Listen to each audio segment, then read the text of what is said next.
ஆத்மாக்களே, என்னுடைய நண்பர் என்று சொல்லலாம், சிஷியன் என்று சொல்லலாம். சிங்கப்பூரிலே எனக்கு 3 ஆண்டு பழக்கமான சிறை மீட்டான் என்ற ஒரு நண்பர் எனக்கு ஒரு 10 நிமிடத்திற்கு முன்னால் போன் பேசினார்.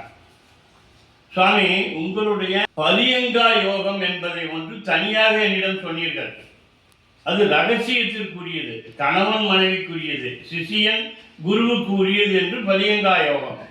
திருமூலர் பரியங்கா யோகத்தை பற்றி நிறைய விளக்கம் எழுதியிருக்கிறார்.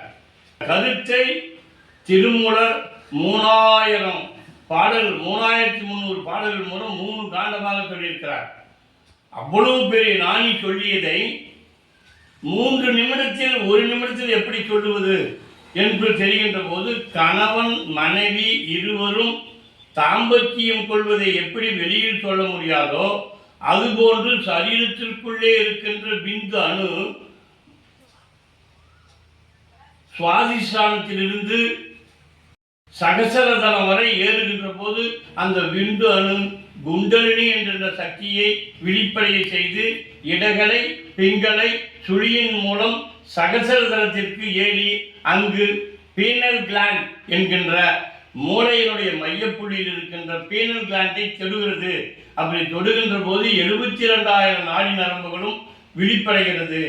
பேரண்டத்தில் இருக்கின்ற பரம்பொருள், பிண்டத்தில் இருக்கிற பரம்பொருள் இரண்டும் ஒன்றே என்று ராமலிங்க சுவாமி சொல்லுகிறார்.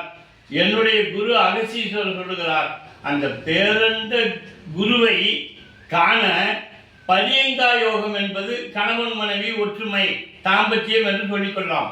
அப்படி அந்த பரியங்கா யோகத்தை அடைகின்ற போது அதனால் அமிர்தமானது கீழ் நோக்கி மேல் நோக்கி ஏறுகின்ற போது சிறை மீட்டான் ஆவினன்குடி என்ற கிராமத்திலிருந்து சிங்கப்பூர் சென்று அங்கு பல ஞானிகள் யோகிகளை எல்லாம் சந்தித்து அனுபவம் ஏற்பட்டதற்கு நான் வந்து பரியங்கா யோகத்தை பற்றி அவரிடம் போனிலும் நேரிலும் சொல்லியிருக்கிறேன்.